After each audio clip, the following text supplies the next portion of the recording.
പിതാവിൻ്റെയും പുത്രൻ്റെയും പരിശുദ്ധാത്മാവിൻ്റെയും നാമത്തിൽ ആമേൻ. വചനവായന 364 ദിവസം. വെളിപാട് അധ്യായം 17 മുതൽ 19 വരെ. കുപ്രസിദ്ധ വേശ്യയും മൃഗവും. 7 പാത്രങ്ങൾ പിടിച്ചിരുന്ന 7 ദൂതന്മാരിൽ ഒരുവൻ വന്ന് എന്നോട് പറഞ്ഞു, വരുക, സമുദ്രങ്ങളുടെ മേൽ ഉപവിഷ്ടയായിരിക്കുന്ന മഹാവേശ്യയുടെ മേലുള്ള ശിക്ഷാവിധി നിനക്ക് ഞാൻ കാണിച്ചു തരാം. അവളോടുകൂടി ഭൂമിയിലെ രാജാക്കന്മാർ വ്യഭിചാരം ചെയ്തു. അവരുടെ ദുർവൃത്തിയുടെ വീഞ്ഞു കുടിച്ച് ഭൂവാസികൾ ഉന്മത്തരായി. ആ ദൂതൻ ആത്മാവിൽ എന്നെ മരുഭൂമിയിലേക്ക് നയിച്ചു. ദേവദൂഷണപരമായ നാമങ്ങൾ നിറഞ്ഞതും 7 തലയും 10 കൊമ്പും കടും ചെമപ്പു നിറവുമുള്ളതുമായ ഒരു മൃഗത്തിൻ്റെ മേൽ ഇരിക്കുന്ന ഒരു സ്ത്രീയെ ഞാൻ കണ്ടു. ആ സ്ത്രീ ധൂമ്രവും കടും ചെമ്പും നിറമുള്ള വസ്ത്രം ധരിച്ചിരുന്നു. സ്വർണവും വിലപിടിച്ച രത്നങ്ങളും മുത്തുകളും കൊണ്ട് അലംകൃതയുമായിരുന്നു. വേശ്യാവൃത്തിയുടെ അശുദ്ധികളും മ്ലേച്ഛതകളും കൊണ്ട് നിറഞ്ഞ ഒരു പൊൻചഷകം അവളുടെ കയ്യിലുണ്ടായിരുന്നു. അവളുടെ നെറ്റിത്തട്ടത്തിൽ ഒരു നിഗൂഢനാമം എഴുതപ്പെട്ടിരുന്നു: മഹാബാബിലോൺ, വേശ്യകളുടെയും ഭൂമിയിലെ മ്ലേച്ഛതകളുടെയും മാതാവ്. ആ സ്ത്രീ വിശുദ്ധരുടെയും യേശുവിൻ്റെ സാക്ഷികളുടെയും രക്തം കുടിച്ച് ഉന്മത്തയായി ലഹരി പിടിച്ചിരിക്കുന്നതും ഞാൻ കണ്ടു. അവളെ കണ്ടപ്പോൾ ഞാൻ അത്ഭുതപരതന്ത്രനായി. അപ്പോൾ ദൂതൻ എന്നോട് പറഞ്ഞു, നീ എന്തുകൊണ്ട് വിസ്മയിക്കുന്നു? ആ സ്ത്രീയുടെയും അവളെ വഹിക്കുന്ന 7 തലയും 10 കൊമ്പുമുള്ള മൃഗത്തിൻ്റെയും രഹസ്യം ഞാൻ നിന്നോട് പറയാം. നീ കണ്ട ആ മൃഗം ഉണ്ടായിരുന്നു, എന്നാൽ ഇപ്പോൾ ഇല്ല. അത് പാതാളത്തിൽ നിന്ന് കയറി വന്ന് നാശത്തിലേക്ക് പോകും. ലോകസ്ഥാപനം മുതൽ ജീവൻ്റെ പുസ്തകത്തിൽ പേരെഴുതപ്പെട്ടിട്ടില്ലാത്ത ഭൂവാസികൾ ഉണ്ടായിരുന്നതും ഇപ്പോൾ ഇല്ലാത്തതും വരാനിരിക്കുന്നതുമായ ആ മൃഗത്തെ നോക്കി വിസ്മയിക്കും. ഇവിടെയാണ് ജ്ഞാനമുള്ള മനസ്സിൻ്റെ ആവശ്യം. 7 തലകൾ ആ സ്ത്രീ ഉപവിഷ്ടയായിരിക്കുന്ന 7 മലകളാണ്. അവ 7 രാജാക്കന്മാരുമാണ്. 5 പേർ വീണുപോയി. ഒരാൾ ഇപ്പോഴുമുണ്ട്, മറ്റൊരാൾ ഇനിയും വന്നിട്ടില്ല. അവൻ വരുമ്പോൾ ചുരുങ്ങിയ കാലത്തേക്ക് ഇവിടെ വസിക്കുകയുള്ളൂ. ഉണ്ടായിരുന്നതും ഇപ്പോൾ ഇല്ലാത്തതുമായ മൃഗം 8ാമത്തേതും 7ൽപ്പെട്ടതുമാണ്. അത് നാശത്തിലേക്ക് പോകുന്നു. നീ കണ്ട 10 കൊമ്പുകൾ 10 രാജാക്കന്മാരാണ്. അവർ ഇനിയും രാജത്വം സ്വീകരിച്ചിട്ടില്ല. എന്നാൽ 1 മണിക്കൂർ നേരത്തേക്ക് മൃഗത്തോടൊത്ത് രാജാക്കന്മാരുടെ അധികാരം സ്വീകരിക്കേണ്ടവരാണ് അവർ. അവർക്ക് ഒരേ മനസ്സാണുള്ളത്. തങ്ങളുടെ ശക്തിയും അധികാരവും അവർ മൃഗത്തിന് ഏൽപ്പിച്ചു കൊടുക്കുന്നു. ഇവർ കുഞ്ഞാടിനോട് യുദ്ധം ചെയ്യും. കുഞ്ഞാട് അവരെ കീഴ്പ്പെടുത്തും. എന്തെന്നാൽ അവൻ നാഥന്മാരുടെ നാഥനും രാജാക്കന്മാരുടെ രാജാവുമാണ്. അവനോടുകൂടെയുള്ളവർ വിളിക്കപ്പെട്ടവരും തിരഞ്ഞെടുക്കപ്പെട്ടവരും വിശ്വസ്തരുമാണ്. പിന്നെ അവൻ എന്നോട് പറഞ്ഞു, വേശ്യ ഇരിക്കുന്നതായി നീ കാണുന്ന ജലപ്പരപ്പ് ജനതകളും ജനസമൂഹങ്ങളും രാജ്യങ്ങളും ഭാഷകളുമാണ്. നീ കാണുന്ന 10 കൊമ്പുകളും മൃഗവും ആ വേശ്യയെ വെറുക്കും. അവളെ പര്യക്തയും നഗ്നയുമാക്കും. അവളുടെ മാംസം ഭക്ഷിക്കുകയും അവളെ അഗ്നിയിൽ ദഹിപ്പിക്കുകയും ചെയ്യും. എന്തെന്നാൽ ദൈവത്തിൻ്റെ വചനം പൂർത്തിയാകുമ്പോളം അവിടുത്തെ ഉദ്ദേശ്യം നടപ്പാക്കുന്നതിനും ഏകമനസ്സോടെ മൃഗത്തിന് തങ്ങളുടെ രാജത്വം നൽകുന്നതിനും ദൈവം അവരുടെ ഹൃദയത്തിൽ തോന്നിച്ചു. നീ കാണുന്ന ആ സ്ത്രീ ഭൂമിയിലെ രാജാക്കന്മാരുടെ മേൽ അതിശത്വമുള്ള മഹാനഗരമാണ്. അധ്യായം 18. ബാബിലോണിൻ്റെ പതനം. ഇതിനുശേഷം സ്വർഗത്തിൽ നിന്ന് വേറൊരു ദൂതൻ ഇറങ്ങി വരുന്നത് ഞാൻ കണ്ടു. അവന് വലിയ അധികാരമുണ്ടായിരുന്നു. അവൻ്റെ തേജസ് കൊണ്ട് ഭൂമി പ്രകാശിച്ചു. അവൻ ശക്തമായ സ്വരത്തിൽ വിളിച്ചു പറഞ്ഞു, വീണു, മഹാബാബിലോൺ വീണു. അവൾ പിശാചുക്കളുടെ വാസസ്ഥലവും എല്ലാ അശുദ്ധാത്മാക്കളുടെയും സങ്കേതവും അശുദ്ധവും ബീഭത്സവുമായ സകല പക്ഷികളുടെയും താവളവുമായി. എന്തെന്നാൽ സകല ജനതകളും അവളുടെ ഭോഗാസക്തിയുടെ മാദകമായ വീഞ്ഞ് പാനം ചെയ്തു. ഭൂമിയിലെ രാജാക്കന്മാർ അവളുമായി വ്യഭിചാരം ചെയ്തു. അവളുടെ സുഖഭോഗ വസ്തുക്കൾ വഴി വ്യാപാരികൾ ധനികരായി. സ്വർഗത്തിൽ നിന്ന് വേറൊരു സ്വരം ഞാൻ കേട്ടു, എൻ്റെ ജനമേ, അവളിൽ നിന്ന് ഓടിയകലുവിൻ, അല്ലെങ്കിൽ അവളുടെ പാപങ്ങളിൽ നിങ്ങൾ പങ്കാളികളാകും. അവളുടെ മേൽ പതിച്ച മഹാമാരികൾ നിങ്ങളെയും പിടികൂടും.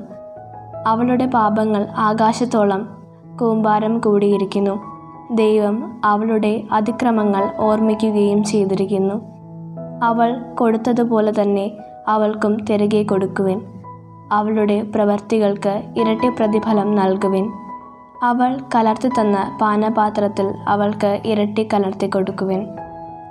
അവൾ തന്നെ എത്രത്തോളം മഹത്വപ്പെടുത്തുകയും സുഖഭോഗങ്ങൾ അനുഭവിക്കുകയും ചെയ്തുവോ അത്രത്തോളം പീഡനവും ദുഃഖവും അവൾക്ക് നൽകുവിൻ. എന്തെന്നാൽ അവൾ ഹൃദയത്തിൽ പറയുന്നു, ഞാൻ രാജ്ഞിയായി വാഴുന്നു, ഞാൻ വിധവയല്ല, എനിക്കൊരിക്കലും വിലപിക്കേണ്ടി വരികയില്ല. തന്മൂലം ഒറ്റ ദിവസം കൊണ്ട് അവളുടെ മേൽ മഹാമാരികൾ വരും. മരണവും വിലാപവും ക്ഷാമവും അഗ്നിയിൽ അവൾ ദഹിക്കപ്പെടും. അവളെ വിധിക്കുന്ന ദൈവമായ കർത്താവ് ശക്തനാണ്. ജനങ്ങൾ ബാബിലോണിനെ കുറിച്ച് വിലപിക്കുന്നു. അവളോടൊത്ത് വ്യഭിചാരം ചെയ്യുകയും ഭോഗജീവിതം നയിക്കുകയും ചെയ്ത ഭൂമിയിലെ രാജാക്കന്മാർ അവൾ കത്തിയെറിയുന്ന പുക കാണുമ്പോൾ അവളെക്കുറിച്ച് കരയുകയും അലമുറയിടുകയും ചെയ്യും. അവളുടെ പീഡകളെക്കുറിച്ചുള്ള ഭയം നിമിത്തം അകലെ നിന്നുകൊണ്ട് അവർ പറയും, കഷ്ടം കഷ്ടം മഹാനഗരമേ, സുശക്ത നഗരമായ ബാബിലോണെ, ഒരു വിനാഴിക കൊണ്ട് നിന്റെ വിധി വന്നു കഴിഞ്ഞല്ലോ. ഭൂമിയിലെ വ്യാപാരികൾ അവളെക്കുറിച്ച് കരയുകയും ദുഃഖിക്കുകയും ചെയ്യുന്നു. അവരുടെ കച്ചവട സാധനങ്ങൾ ആരും വാങ്ങുന്നില്ല. കച്ചവട സാധനങ്ങൾ ഇവയാണ്: സ്വർണം, വെള്ളി, രത്നങ്ങൾ, മുത്തുകൾ, മൃദുല വസ്ത്രം, ധൂമ്രവസ്ത്രം, രക്താംബരം, പട്ട്, സുഗന്ധമുള്ള പലതരം തടികൾ, ദന്തനിർമ്മിതമായ വസ്തുക്കൾ, വിലയേറിയ തടി, പിച്ചള, ഇരുമ്പ്, വെണ്ണക്കല്ല് എന്നിവയിൽ തീർത്ത പലതരം വസ്തുക്കൾ, കറുവാപ്പട്ട, സുഗന്ധവ്യഞ്ജനങ്ങൾ, സുഗന്ധദ്രവ്യങ്ങൾ, മീറ, കുന്തിരക്കം, വീഞ്ഞ്, എണ്ണ, നേരിയ മാവ്, ഗോതമ്പ്, കന്നുകാലികൾ, ആടുകൾ, കുതിരകൾ, രഥങ്ങൾ, അടിമകൾ, അടിമകളല്ലാത്ത മനുഷ്യർ. നിന്റെ ആത്മാവ് കൊതിച്ച കനി നിന്നിൽ നിന്ന് അകന്നുപോയി. ആഡംബരവും ശോഭയുമെല്ലാം നിനക്ക് നഷ്ടപ്പെട്ടു. അവയൊന്നും ഇനി ഒരിക്കലും നീ കാണുകയില്ല. അവൾ നിമിത്തം ധനികരായി തീർന്ന ഈ വ്യാപാരികൾ അവളുടെ പീഡകളെക്കുറിച്ചുള്ള ഭയത്താൽ അകലെ നിന്ന് കരയുകയും വിലപിക്കുകയും ചെയ്യും. മൃദുല വസ്ത്രവും ധൂമ്രവസ്ത്രവും രക്താംബരവും ധരിച്ചതും സ്വർണവും രത്നങ്ങളും മുത്തും കൊണ്ട് അലങ്കരിക്കപ്പെട്ടതുമായ മഹാനഗരമേ, കഷ്ടം കഷ്ടം! എന്തെന്നാൽ 1 മണിക്കൂർ നേരം കൊണ്ട് നിന്റെ ധനമത്രയും ശൂന്യമാക്കപ്പെട്ടു. സകല കപ്പിത്താന്മാരും കപ്പൽ യാത്രക്കാരും നാവികരും കടൽ വ്യാപാരികളും അകലെ മാറി നിന്നു. അവളുടെ ചിതാധൂമം കണ്ട് അവർ വിളിച്ചു പറഞ്ഞു, ഈ മഹാനഗരത്തിന് സദൃശ്യമായി വേറെ എന്തുണ്ട്? അവർ തങ്ങളുടെ തലയിൽ പൊടി വിതറുകയും കരഞ്ഞും വിലപിച്ചും കൊണ്ട് വിളിച്ചു പറയുകയും ചെയ്തു, മഹാനഗരമേ, കഷ്ടം കഷ്ടം! കടലിൽ കപ്പലുകളുള്ളവരെല്ലാം നീ മൂലം സമ്പന്നരായി. പക്ഷേ 1 മണിക്കൂർ കൊണ്ട് നീ നശിക്കപ്പെട്ടു. അല്ലയോ സ്വർഗമേ, വിശുദ്ധരെ, അപ്പസ്തോലന്മാരെ, പ്രവാചകന്മാരെ, അവളുടെ നാശത്തിൽ ആഹ്ലാദിക്കുവൻ. ദൈവം നിങ്ങൾക്ക് വേണ്ടി അവൾക്കെതിരെ വിധി പ്രസ്താവിച്ചു കഴിഞ്ഞു.